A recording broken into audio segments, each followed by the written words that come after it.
And this is where most people begin to realize that the struggle they feel is not actually coming from the outside world at all. It is coming from a hidden pattern running beneath conscious awareness, quietly shaping reactions, relationships, habits, fears, and even the possibilities we believe we deserve. I have seen how easily we assume our choices are completely rational.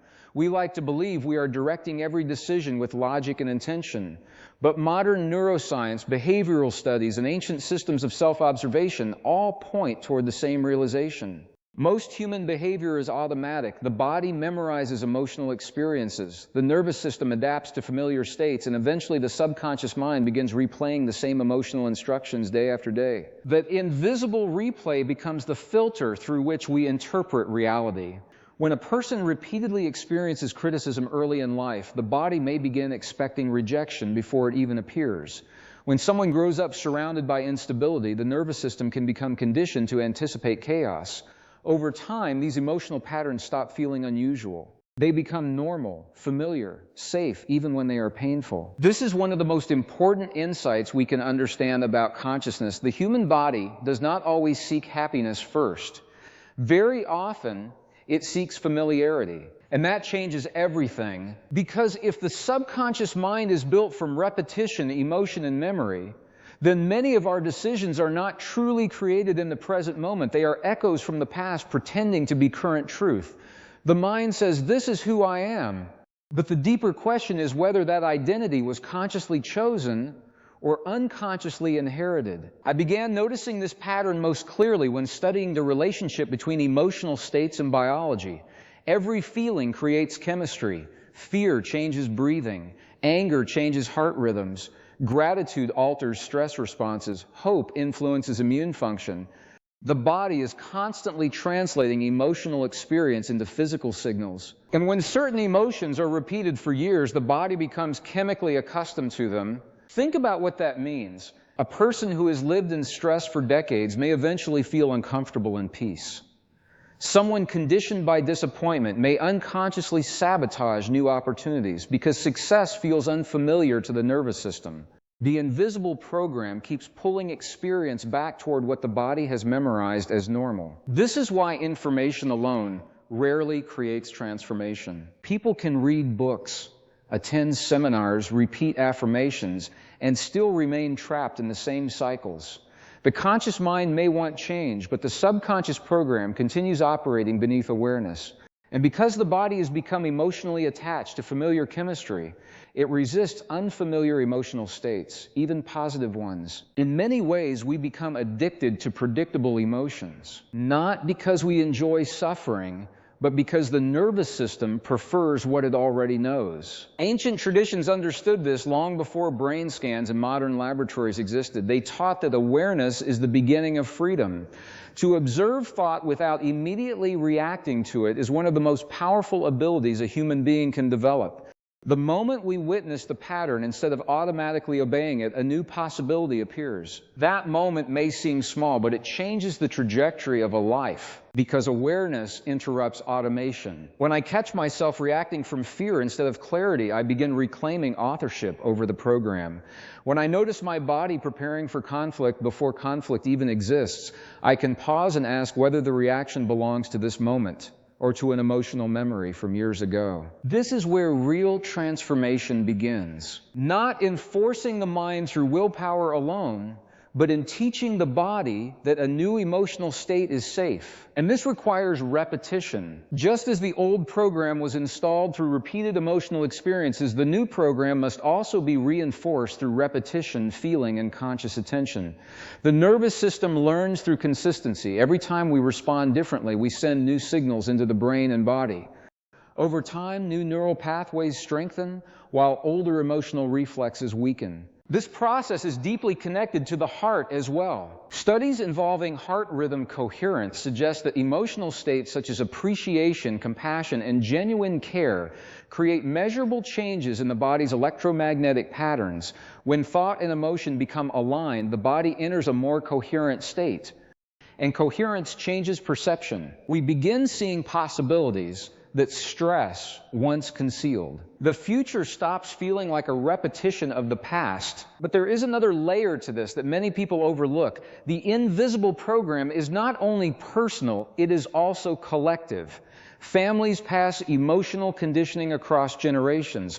Cultures reinforce shared fears. Media environments shape attention, expectation, and emotional response. Without realizing it, people absorb beliefs from the world around them and mistake those beliefs for personal truth. And so the question becomes, whose voice is really speaking inside the mind when doubt appears? Is it our authentic perception or the residue of years spent absorbing limitation? The answer matters because the body listens to every internal story as if it were real. The nervous system responds to imagined threats almost the same way it responds to physical danger. This means that repeated thoughts become biological instructions. The inner narrative literally conditions the chemistry of daily life. And once we understand that, we start to see why changing our future requires more than positive thinking. It requires emotional participation. The mind can say the words, but the body must eventually believe the experience is possible. That is why visualization without emotion often produces little change, while a deeply felt moment can alter a person forever. I have found that the most powerful transformations usually begin quietly. A different response during an argument, a moment of stillness before reacting, a conscious breath taken instead of an unconscious habit repeated again.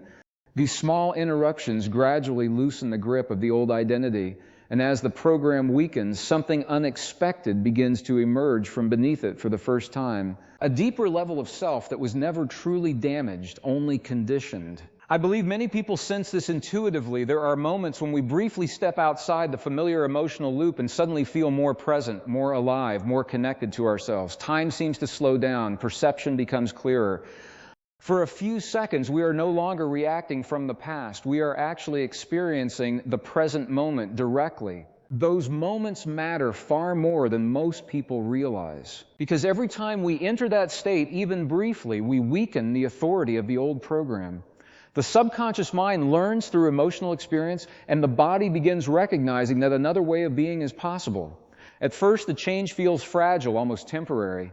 But with repetition, the nervous system gradually accepts the unfamiliar as safe. This is why transformation is rarely instant. People often expect one breakthrough moment to permanently erase decades of conditioning, but the body changes through accumulated experience. The brain reshapes itself through repeated focus, repeated feeling, and repeated behavior. What we practice emotionally becomes biologically reinforced. If a person spends years rehearsing fear, the nervous system becomes efficient at producing fear. If someone repeatedly practices gratitude, calm awareness, or emotional regulation, those states also become easier to access over time. The body adapts to what the mind consistently rehearses. And this is where many individuals unknowingly sabotage themselves. They attempt to create a new future while emotionally remaining loyal to the past. They say they want peace while mentally replaying conflict every day. They say they desire freedom while continuously identifying with limitation. The conscious goal moves forward, but the emotional identity remains anchored to old experiences. The subconscious always follows emotional familiarity more strongly than intellectual intention. I have noticed that genuine change often begins with a difficult realization. We are not only thinking our emotions, in many cases our emotions are thinking for us. The body reacts before conscious awareness even catches up. A tone of voice triggers defensiveness, a memory triggers anxiety. A certain environment activates old insecurities automatically. And because these reactions happen so quickly, people assume they are permanent parts of personality rather than conditioned responses. But personality itself can become a memorized pattern. When enough emotional reactions repeat for long periods of time, they form attitudes. Repeated attitudes become behaviors. Repeated behaviors shape identity. Eventually, the person says, "This is just who I am," without realizing the identity may have been built from unconscious adaptation rather than conscious creation. That understanding can feel unsettling at first, but it is also liberating, because if the personality was conditioned, it can also be reconditioned. This does not mean becoming artificial or pretending to be someone else. It means removing the emotional residue that has been unconsciously directing perception for years. Beneath those layers, there is often far more creativity, resilience, clarity, and compassion than people realize. But accessing that deeper self requires discomfort. The nervous system resists unfamiliar emotional territory. The moment we begin responding differently, the body often interprets the change as danger. This is why growth can feel emotionally uncomfortable, even when it is healthy. The old program fights for survival because it has become biologically familiar. I have seen people abandon meaningful transformation simply because the unfamiliar emotions felt unstable. They mistook temporary discomfort for failure. In reality, the discomfort was evidence that the old conditioning was losing control. That changes how we interpret the process. Instead of fearing emotional resistance, we can begin recognizing it as part of rewiring the subconscious mind. Every time we stay present without returning to the old reaction, we strengthen a new internal pathway. Every moment of conscious awareness becomes a signal to the brain and body that a different future is possible. And this is where emotional coherence becomes powerful. When thoughts, feelings, and actions begin aligning, the body no longer receives conflicting instructions. Energy that was once consumed by internal contradiction becomes available for healing, creativity, intuition, and deeper awareness. The human system functions differently when inner conflict decreases. This may explain why some individuals appear unusually calm during uncertainty. Their stability is not coming from external control. It is coming from internal regulation. They have trained themselves not to be completely governed by automatic emotional patterns. That ability changes relationships as well. When people stop reacting unconsciously, communication shifts. They listen differently. They interpret situations differently. Old conflicts lose emotional fuel. The need to constantly defend identity begins dissolving because the identity itself is no longer rigidly attached to past conditioning. And something remarkable often happens next. As the emotional program changes internally, external experiences also begin changing in response. Opportunities appear that previously went unnoticed. New relationships emerge. Different decisions lead to different outcomes. It can almost feel as though reality itself is reorganizing around a new frequency of perception. But the external shift begins internally first. This is why awareness is so essential. Without awareness, people continue recycling the same emotional energy while expecting different results. The subconscious mind simply repeats what has been emotionally memorized. To create change, we must become conscious enough to interrupt the pattern before it fully takes control. And perhaps the most important part of this entire process is understanding that no one is completely trapped by their past conditioning. The brain remains adaptable throughout life. Emotional patterns can change, perception can change. Even the body can respond differently when new emotional experiences are consistently reinforced. The invisible program is powerful, but it is not permanent. And once a person truly realizes that, they begin looking at every reaction, every habit, every emotional trigger through a completely different lens. Instead of asking, "What is wrong with me?" they begin asking a far more transformative question. What part of me learned to believe this?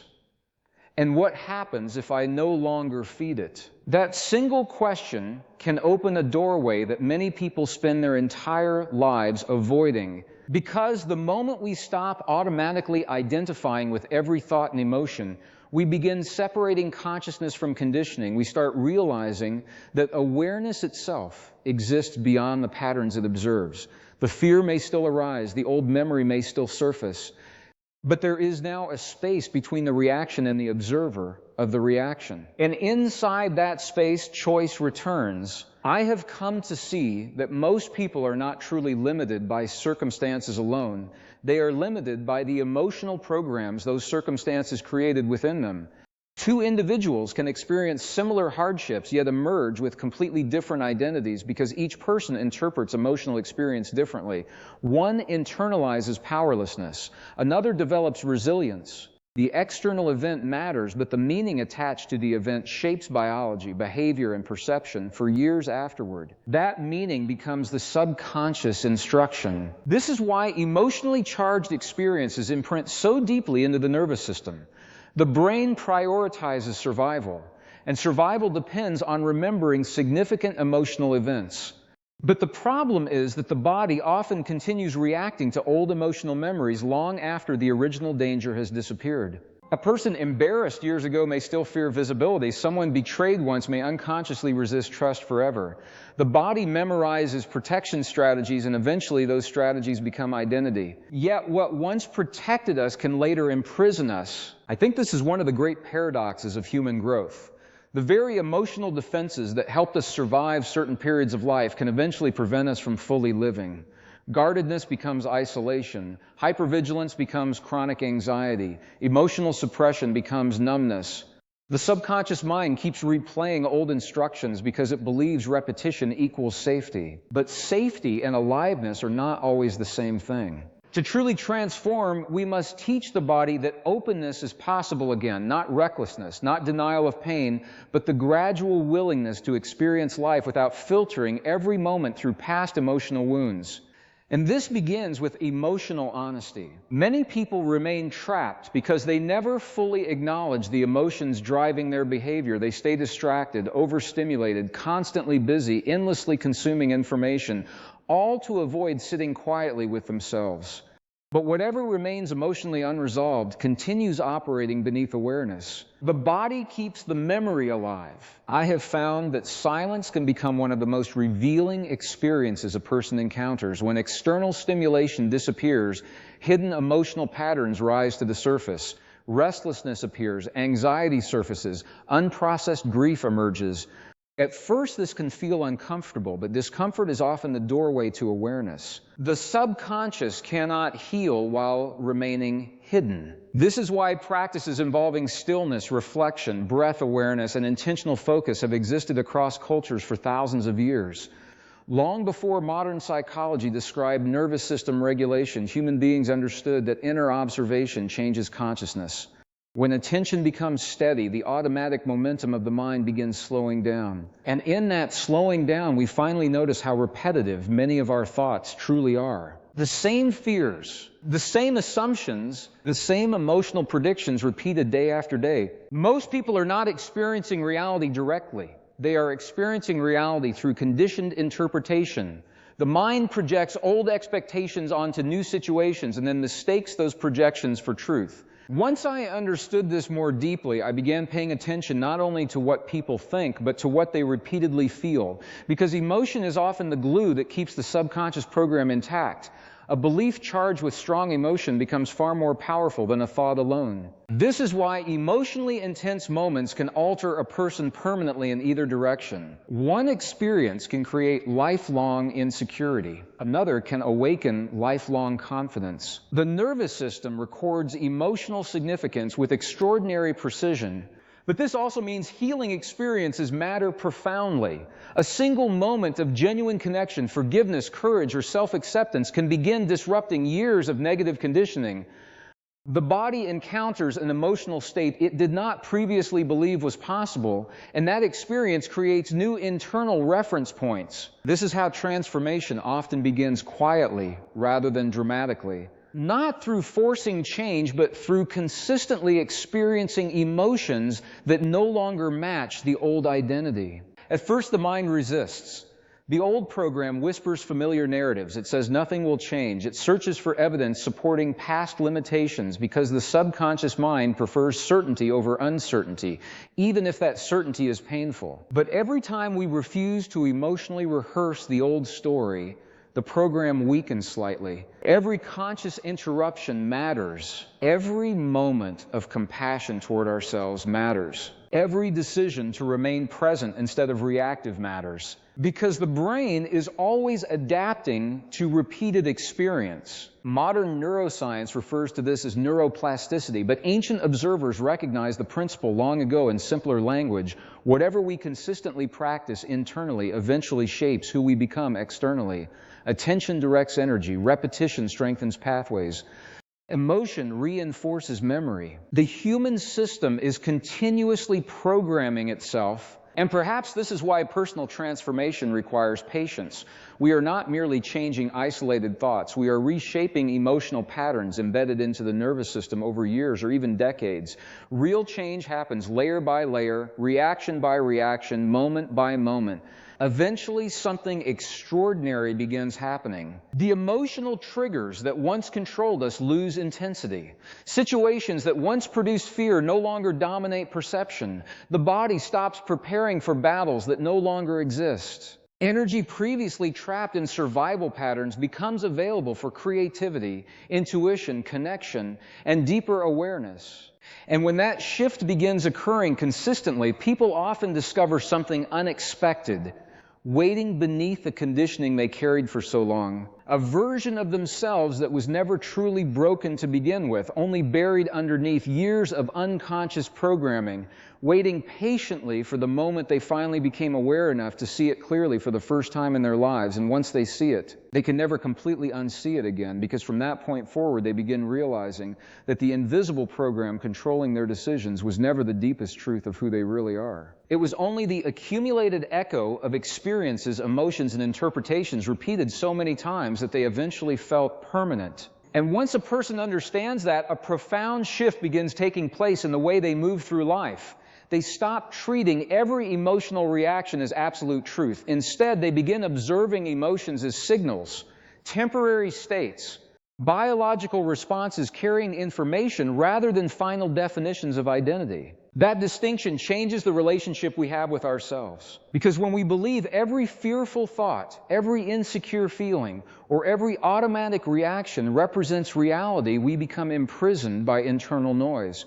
But when awareness strengthens, we begin realizing that consciousness can observe the storm without becoming the storm itself. This is where inner freedom quietly begins. Not in controlling every thought, but in no longer being unconsciously controlled by them. I have often reflected on how much of human suffering comes from unconscious repetition. People replay the same emotional wounds internally for years, sometimes decades, without realizing that the body continues responding as though the original experience is happening now. The nervous system does not fully distinguish between vividly remembered emotion and present reality. The chemistry produced by stress, fear, resentment, or shame continues circulating through the body again and again. Eventually, the emotional pattern becomes physically familiar, and what is familiar often becomes difficult to release. This is why transformation requires more than intellectual understanding. A person may logically know they are safe, capable, or worthy, while their body continues reacting as though danger or inadequacy still exists. The subconscious mind responds more strongly to emotional conditioning than verbal reasoning alone. The body must experience the new state repeatedly before it accepts the change as real. That realization helped me understand why many people become discouraged during personal growth. They expect immediate emotional certainty after making a conscious decision to change. But the old conditioning does not disappear overnight. The nervous system needs time to adapt to unfamiliar patterns of thought, feeling, and behavior. At first, the old identity tries to pull consciousness backward. A person chooses peace, yet irritation suddenly intensifies. They choose confidence, yet self-doubt temporarily grows louder. They decide to stop living in fear, and suddenly the mind floods with anxious scenarios. This does not necessarily mean the process is failing. Often it means the subconscious program is being challenged for the first time. And challenge creates friction. I think many people underestimate how deeply the body clings to emotional familiarity. Even painful emotions can feel strangely comforting when they have been repeated long enough. The unknown feels threatening to the nervous system because uncertainty removes predictability. Yet growth always requires stepping beyond predictable emotional patterns. This is why courage is not the absence of fear. Courage is the willingness to remain conscious while fear attempts to pull us back into old conditioning. And every time we succeed, even briefly, the subconscious mind receives new evidence. Evidence that the old emotional prediction was not absolute. Evidence that the future does not have to mirror the past. Evidence that identity itself can evolve. Over time, these small moments accumulate. A new baseline slowly forms inside the nervous system. The body begins spending less energy preparing for imagined threats. Emotional reactions become less automatic. Awareness expands into situations that previously triggered unconscious behavior. Then something remarkable happens. The external world begins feeling different, even if many circumstances remain the same. Colors appear sharper. Moments feel more present. Conversations carry greater depth. Simple experiences become meaningful again. Why? Because perception itself has changed. Most people never realize how strongly emotional conditioning shapes the way reality appears to them. A fearful mind sees danger everywhere. A resentful mind searches for betrayal. A hopeless mind overlooks possibility even when it exists directly in front of them. The subconscious program filters perception continuously. Change the internal filter, and the experience of reality also changes. This does not mean ignoring hardship or pretending pain does not exist. Real transformation is not emotional denial. It is the ability to experience life without becoming completely trapped inside conditioned reactions. Pain may still arise, but suffering no longer defines identity in the same way. I believe this is one reason certain individuals radiate calmness even during uncertainty. Their peace is not dependent on perfect external conditions. It comes from no longer being fully controlled by unconscious emotional patterns. They have trained themselves to respond consciously instead of reacting automatically, and conscious response changes biology. Research increasingly suggests that emotional regulation influences inflammation, immune response, hormonal balance, cardiovascular function, and overall well-being. The mind and body are not separate systems operating independently. They are deeply interconnected expressions of the same intelligence. Every thought influences chemistry. Every emotion influences physiology. Every repeated state influences long-term health. When viewed through this lens, personal growth is not merely psychological. It becomes biological transformation as well. The way we think and feel literally conditions the internal environment of the body over time. And perhaps this explains why unresolved emotional stress can become so exhausting. The body was never designed to remain in prolonged survival mode indefinitely. Chronic fear, tension, and emotional suppression consume enormous amounts of energy. Many people have become so accustomed to living in elevated stress states that they no longer remember what true inner stillness feels like. But the body remembers balance too. The nervous system can relearn safety. The heart can relearn coherence. The mind can relearn presence. And once this process begins, intuition often becomes clearer as well. When the noise of constant emotional reactivity decreases, deeper forms of perception emerge. People start sensing what aligns with them and what does not with greater clarity. Decisions become less driven by unconscious fear and more guided by conscious awareness. Life stops feeling like endless reaction and begins feeling intentional. But this transformation demands responsibility, because once we become aware of the program, we can no longer pretend we are powerless before it. We begin recognizing how often we feed old emotional patterns through repetitive thought, repetitive attention, and repetitive behavior. Awareness reveals the connection between what we repeatedly practice internally and the reality we continuously experience externally. And from that point forward, every moment becomes an opportunity to either reinforce the old identity or participate in creating a new one, because the invisible program only survives through unconscious repetition, and the instant consciousness fully awakens to its mechanisms. The process of genuine transformation is already quietly underway beneath the surface of everything we once believed ourselves to be. Even if the external world has not changed yet, something fundamental inside us already has. I think this is the stage where many people begin feeling a strange contradiction within themselves. Part of them senses a growing freedom, while another part still clings to old emotional habits. They may experience moments of extraordinary clarity followed by sudden waves of doubt, fear, or exhaustion. This inner conflict can feel confusing unless we understand what is actually happening beneath the surface. Two versions of identity are competing for influence. One is the conditioned self built from memory, survival, repetition, and emotional imprinting. The other is the emerging conscious self that no longer wants to live entirely inside those inherited patterns. The tension between them creates discomfort, but it also signals movement. Something dormant is waking up, and awakening changes perception permanently. Once awareness begins noticing subconscious patterns in real time, it becomes difficult to fully return to unconscious living. We start catching ourselves during reactions that previously controlled us automatically. We notice the body tightening before conflict. We notice how quickly the mind searches for familiar negativity. We become aware of how certain environments drain energy while others restore it. These observations may seem subtle, yet they represent enormous transformation because awareness dissolves invisibility. The subconscious program depends on automation. It survives by remaining unnoticed. The moment consciousness illuminates the pattern loses part of its control. We begin interrupting reactions before they completely define our behavior. And every interruption weakens the emotional momentum that once governed our lives. I have found that one of the most powerful practices during this stage is learning to sit with emotion without immediately acting on it. Most people either suppress difficult feelings or become consumed by them. But there is another possibility. We can observe emotion consciously while remaining grounded in awareness. This changes the nervous system profoundly. When the body experiences fear, frustration, or sadness without instantly escaping into old habits, it begins learning that these emotions are survivable. Over time, emotional tolerance increases. The subconscious mind no longer interprets every uncomfortable feeling as an emergency requiring automatic reaction. And this creates space for choice. Choice is one of the greatest powers human beings possess, yet most people access only a fraction of it because subconscious conditioning reacts faster than conscious awareness. The body moves into memorized patterns before the mind has time to intervene. But as awareness strengthens, reaction time slows.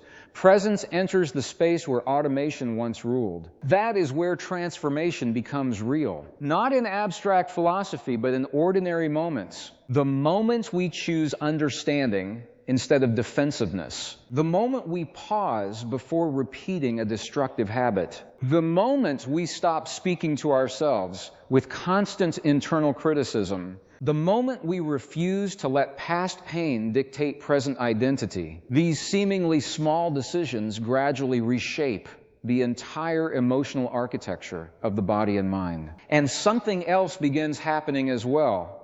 Energy returns. Many people do not realize how much energy is consumed maintaining emotional survival patterns. Constant worry drains attention. Resentment consumes mental space. Fear exhausts the nervous system. Internal conflict fragments awareness. When those patterns begin loosening, energy that was trapped inside unconscious repetition becomes available again. People often describe this as feeling lighter, clearer, or more alive. In reality, they are reclaiming energy that had been locked inside old conditioning for years. This reclaimed energy frequently awakens creativity, too. Ideas flow more naturally. Intuition sharpens. Motivation returns without forced effort. Why? Because survival mode narrows perception while safety expands it. A nervous system trapped in constant stress focuses primarily on protection. But a regulated nervous system becomes capable of curiosity, imagination, connection, and innovation. The future begins opening again. I believe this is why emotional healing and conscious awareness are deeply connected to human potential. Many abilities remain dormant beneath unresolved emotional conditioning.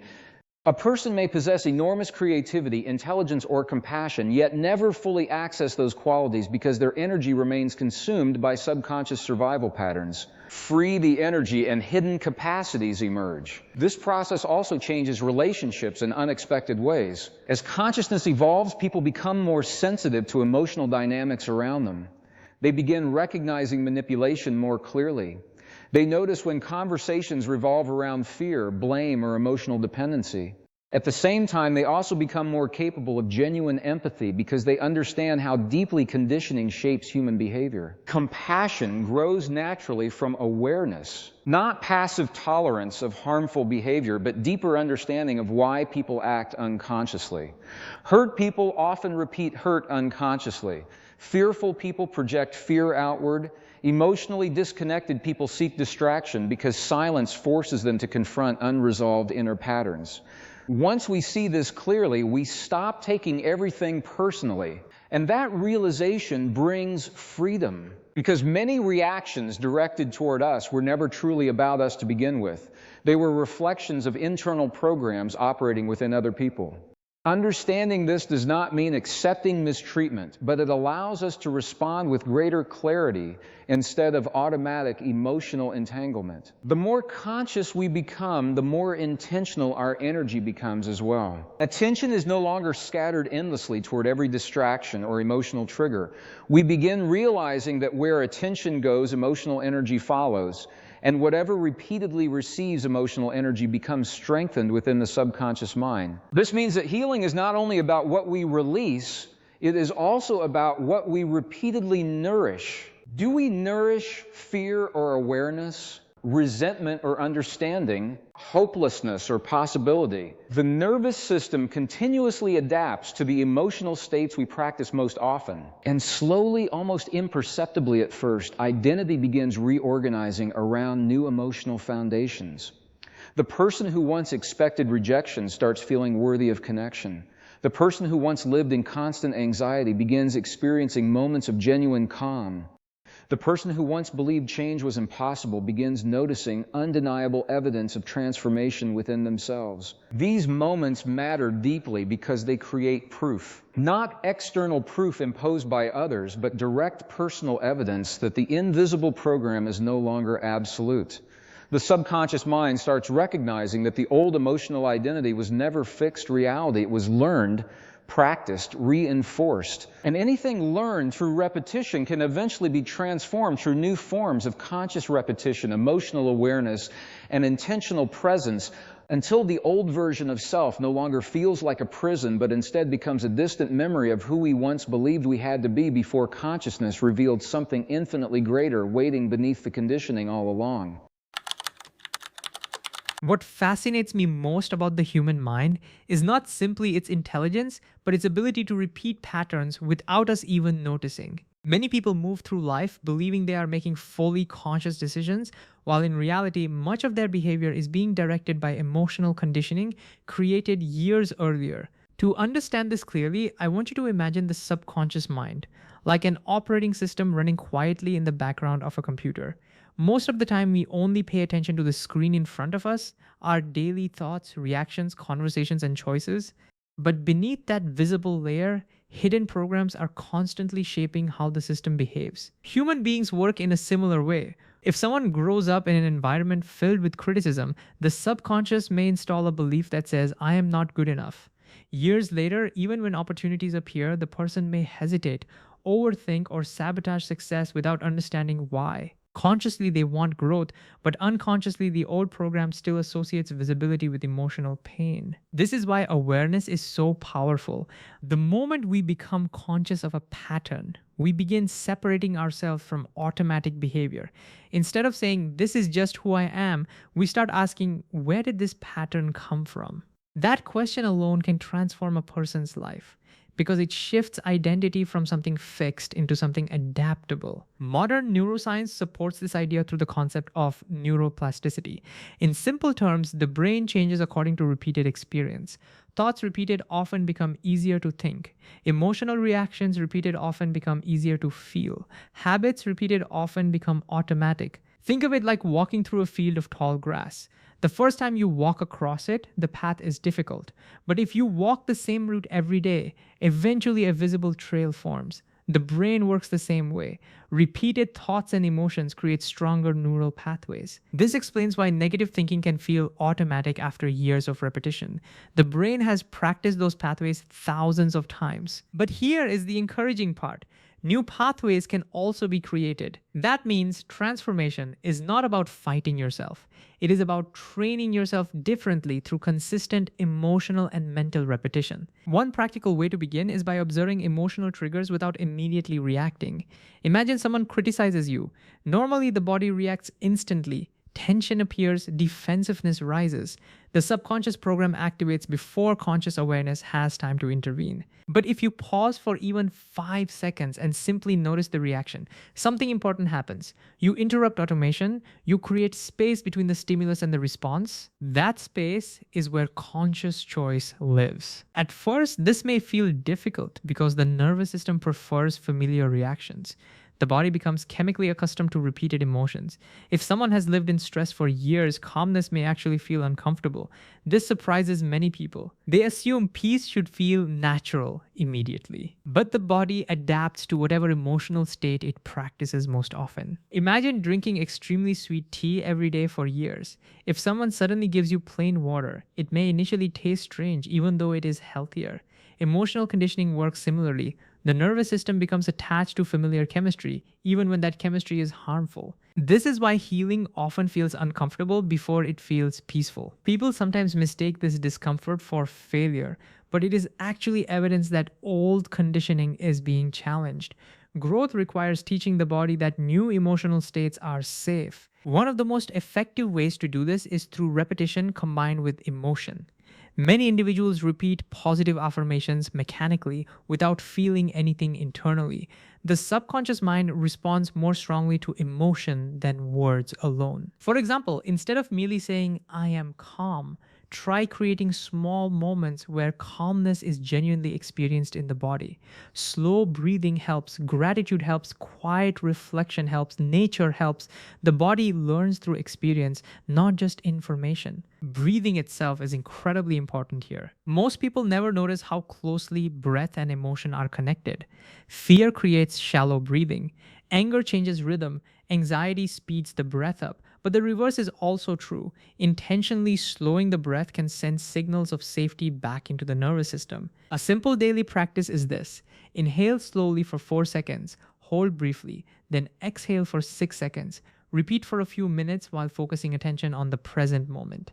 This teaches the body that it does not always need to remain in survival mode. Another important concept is emotional memorization. The body stores emotional experiences in powerful ways. Have you ever smelled a familiar scent and instantly remembered a moment from childhood? Emotion and memory are deeply connected. Because of this, unresolved emotional experiences often continue influencing present behavior unconsciously. Someone who experienced rejection years ago may still expect rejection today even when no threat exists. The subconscious program keeps predicting the future based on the past. But awareness changes prediction. When we consciously create new experiences, the nervous system slowly updates its expectations. Small successes matter, small moments of safety matter, small acts of self respect matter. Over time, these experiences accumulate and begin replacing older emotional assumptions. This is also why environment matters so much. The people around us influence emotional conditioning constantly. Fear spreads socially, negativity spreads socially, but calmness, encouragement, and emotional stability also spread. Human beings unconsciously mirror the emotional states they repeatedly experience around others. That means protecting your mental environment is not selfish, it is necessary. Pay attention to what constantly enters your mind. Conversations, media, stress cycles, and emotional drama all influence subconscious programming. If the mind continuously absorbs fear and conflict, the nervous system adapts accordingly. This does not mean avoiding reality. It means becoming intentional about what you repeatedly feed your consciousness. And perhaps the deepest lesson in all of this is understanding that awareness itself is transformative. The moment we observe a pattern consciously, we are no longer fully trapped inside it. Awareness weakens automation. The invisible program controlling many decisions loses power the moment consciousness shines light onto it. And with patience, repetition, emotional honesty, and daily practice, a person gradually discovers that they are not merely the product of past conditioning, they are also the author of what comes next.